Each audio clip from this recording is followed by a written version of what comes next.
is up, fish homies? I'm just out here at the crib, you know. The past couple weeks have been tough. I think the carp were spawning or about to spawn, or they just spawned. This time of year, it's like the beginning of April, end of March. For the small city ponds, it's a little difficult for your boys. We never figure out if they're spawning or they're just not biting or what. But I know for sure some of them are spawning because I work for a place that cleans koi ponds, and I clean this one city pond that has carp and koi, and they spawned, and we collected the eggs and we hatched out a bunch of koi babies. You can see that on the old Instagram. But yeah, that's a smaller pond, so the bigger city ponds, I don't know if they spawned yet, but it's been warm, and I think they were because we saw them jumping and we couldn't even get a bite. I think we went 3 or 4 times in the past 2 weeks and didn't get a single bite. So we're going to a new spot, well, an old spot, but we haven't been there in a while, and we usually have pretty good luck. They have some koi, they have carp, they've got everything in there that you could imagine. So hopefully we can get some biggies, or at this point we like to catch some babies, to be honest. So we get some biggies, some babies, some koi, maybe even a catfish. We've caught catfish recently, just no carp. So but yeah, anyways, any fish would be quite nice. Billy's on his way over. We're gonna tie up some rigs and maybe we'll show you a little bit of that. But other than that, fish homies, we are gonna get some lunch, tie up some rigs, and get out there. One more thing I wanted to mention is we're getting some stuff from Europe, and we could do a little unboxing video. The past few unboxing videos I've just kind of scrapped. I don't know if people really like those or not, but a couple of my friends have suggested even when we don't catch fish, we should show it and do some talking, maybe some rig tying videos or unboxings or whatever. No one ever gives me feedback when I ask this, so please give me feedback. Do you guys mind the talking videos? Do you guys mind the unboxing videos? Do you like them? Rig tying videos, boilie making videos, videos that don't have fishing. If you want to see more of those, please, please, please comment below. Give us some ideas and let us know if you like the shorter videos or the longer videos or what. We need some feedback, boys and girls. So I'm waiting for Billy to cruise over. Let me just show you what we're gonna use for the rigs. We're gonna try out these Monster Carp Tackle Universal Perfection hooks. It's like a medium curve hook or a long shank curve hook, I forget. But it's a little curve shank hook, and that's what you need for the German rig. Oh, long curve shank. Alright, so that'll work perfect for the German rig. Then you're gonna need yourself some coated braid. I'm not sure if I have even tried this Corda stiff coated braid, but I kind of like my rig stiffer, so this might be perfect. So you're gonna need hooks, coated braid, then you're gonna need some anti-tangle sleeves, which we have here. Then we're gonna need some micro ring swivels. That's how we're gonna put the bait on the hook. And then we're gonna need some of these hook beads there. So we got the hook beads, the micro ring swivels, the anti-tangle sleeves, the braid, and the hooks, and we are good to go. This rig changed my life. Once I started using the German, once I started using the hair rig, I really started catching more carp. But then when I started using the German rig, I started landing more carp. I stopped losing them pretty much all together. So that's why I show it so much. And it's a more easy, advanced carp rig. You can just do the hair rig and that works just fine. But this is pretty easy to set up if you have the right tools. Alright, so first you're gonna wanna get your coated braid, and I would take off probably like a foot. You don't need that much, but it's better to have too much than too little. Just do it in the beginning until you're confident tying this rig. Just pull out a little extra line so you know you have enough. Now this is coated braid. I don't know what it's coated with, but it's like wax or something. So you're gonna need to take off about 4 inches or 5 inches from one end of the braid. I just use my teeth, but they have little tools to do it, and you can buy those and it makes it a lot easier. But like I said, I just use my teeth. Alright, so I don't know how easy it is to tell, but when I move it, you can very easily tell. This is now this section is now not coated, so it is more supple, but it's still stiff kind of braid. You can see right where I made the break there. If I go down here, it's a lot stiffer. Next step is to grab your hook. I have these Universal Perfection hooks from Monster Carp Tackle. We're gonna try these out today and see how they work.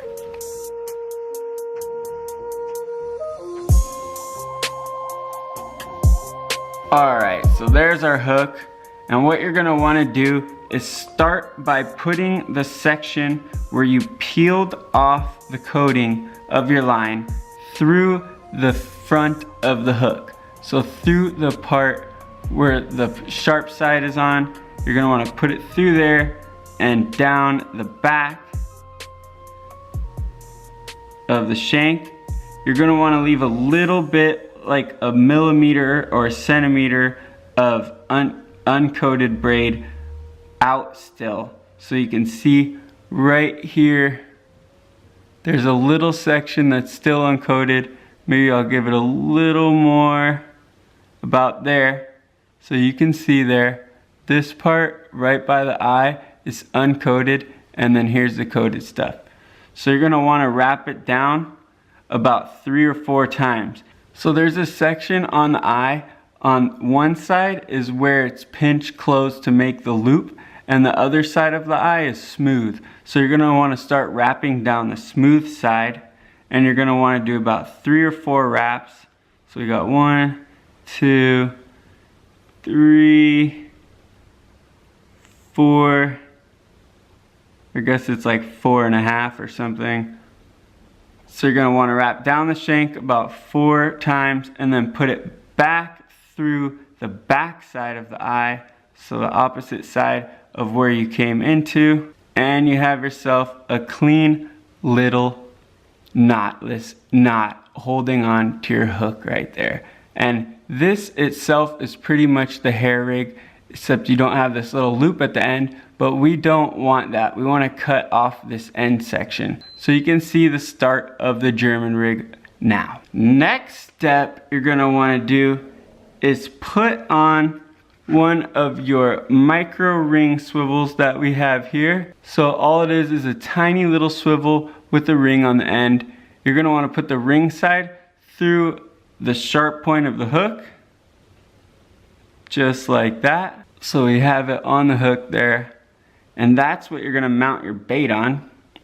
Next, you're going to want to get one of your hook beads. I'm going to use a clear one this time. So there we go, that's the little hook bead, and you just want to slide that right on your hook.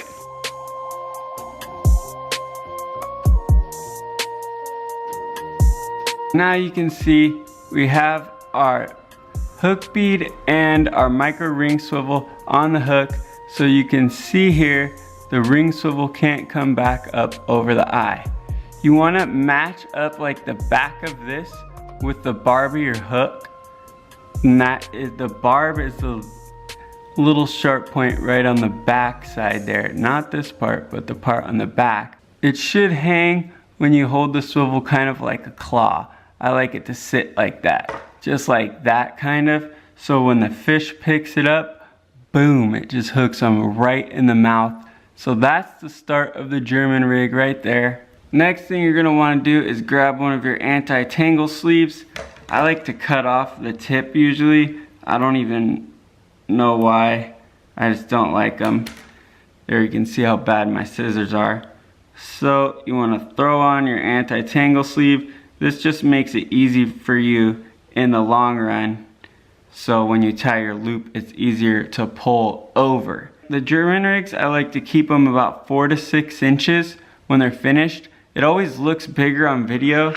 I don't even know, I think these are centimeters on here. But yeah, so about like 10 to 15 centimeters maybe.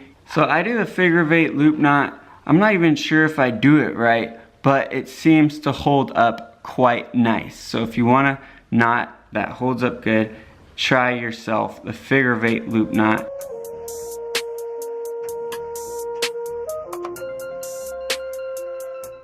I like to make my loops a little bit bigger. It helps kick out your bait. Alright guys, got a little distracted there. Billy called me, he's getting some Red Bulls at 7-Eleven. So you want to tighten down your knot and make sure you moisten it. That is so the knot or the line doesn't get damaged, not because it doesn't slide down or whatever. You just want to moisten your knot, so make sure you do that before you pull it tight. So we have our rig now. It's like a little bigger than I planned. It's about 15 centimeters. So I'm gonna tie the next one a little shorter. Yeah, so that's pretty much it. I'm just gonna trim off this tag end and we'll show you the finished rig. Well, without the bait, then we'll put the bait on. So once you have the tag end cut off your loop side, you wanna grab your anti-tangle sleeve. This is why you wanna put it on before, and you wanna slide it up towards your loop. Get the knot wet again. I spit on my fingers and wipe it all over there, because that just makes it easier for the anti-tangle sleeve to slide up over that knot. I like to store them like halfway on the knot, just like that, so it doesn't slide around in the box. But that, folks, is pretty much your finished rig right there. Alright, so the last step is you get yourself some bait floss. You don't really need this, that's why I didn't show it in the stuff you need. You can use light mono or light braid, or you can use unscented dental floss. This is pretty much just waxed unscented string. So that's how we're gonna put our bait on the hook. We're going to put one side of this through the mini ring or the micro ring swivel. Alright, so now you can see we have the bait floss on the micro ring swivel that's attached to the hook, so it can slide freely and it can twist around like that. It just gives your bait a lot of movement and makes it easier to snag the carp right in the lip. You want to get your baiting needle. This is a carp essential, so if you don't have yourself a baiting needle, go on Amazon or go on Big Carp Tackle or Monster Carp Tackle, wherever, and get yourself a baiting needle. You can straighten out like a jig hook. I've seen some people do that, and you can make different things if you don't have one, but they're very cheap, so go online and get yourself a couple. What you want to do is put on your corn. I usually use 2 pieces of fake corn stacked on top of each other, but this is all I had at hand right now. I didn't want to go digging through my tackle box, but this works as well. So you can use real corn, or you can use fake corn, or you can use a mixture of both. I like to use fake corn because it floats. It's called pop-up fake corn. And what you do is you slide it onto your baiting needle just like that. Then there's a little indent in the baiting needle right here. So there you can see the little indent in the baiting needle. I think you can see it at least. But anyways, that's where the string goes. So you're gonna get your bait floss, wrap it over that little needle, get it into that little divot, and then slide down your corn onto your bait floss. And now we are there, folks. We have ourselves a German rig. All we need to do is cut off the excess bait floss. See how bad my scissors are. I even got some new scissors and they still stink.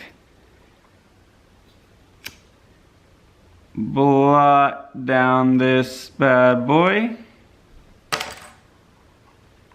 And that is your German rig. You can see when I hold the corn and hold the line straight, the hook kind of sits at that claw angle just like I was talking about, and that's gonna get the carp right in the lip.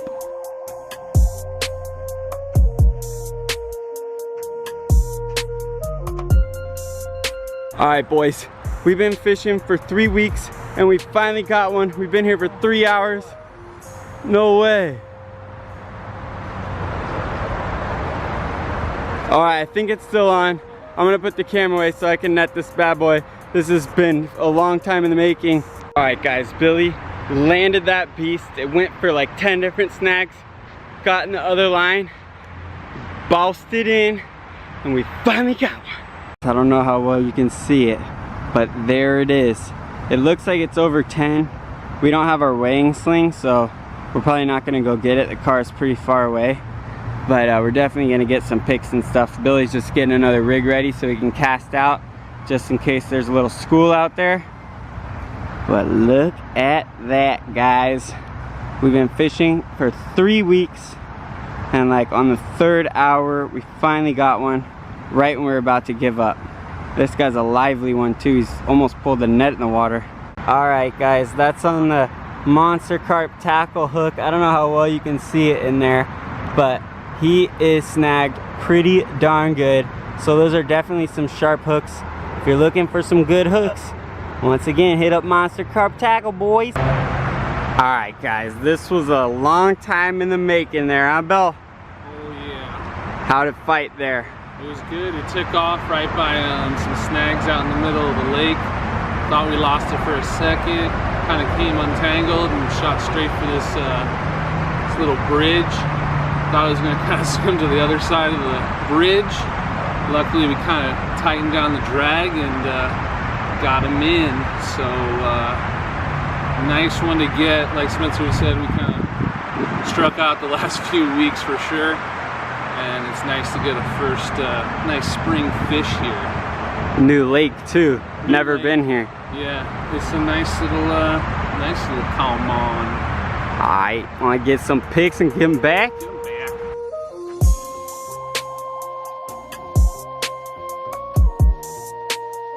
One thing worth pointing out here is lead clips. A lot of people think these are just to a little trick to get you to spend more money on weights, but that's pretty dumb. Weights are pretty inexpensive, and look at that. This one was reeled in with no weight, and like Billy was saying, it took off straight for a snag, and that's probably where the weight got caught, and it popped off, as you can see there. So this little lead clip might have lost us a little weight, but it caught us a nice fish.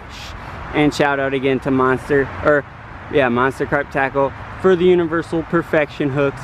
Real sharp. I just poked my finger with it and it's still sharp. All right, homies, might be one of those one and done kind of nights, but hopefully we can get one more. We're probably not gonna stay that much longer.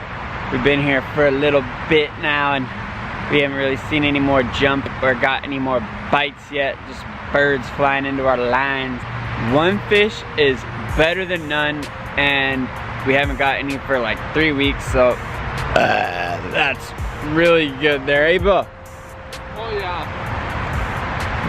But anyways, I think next weekend we're gonna try and get some biggies.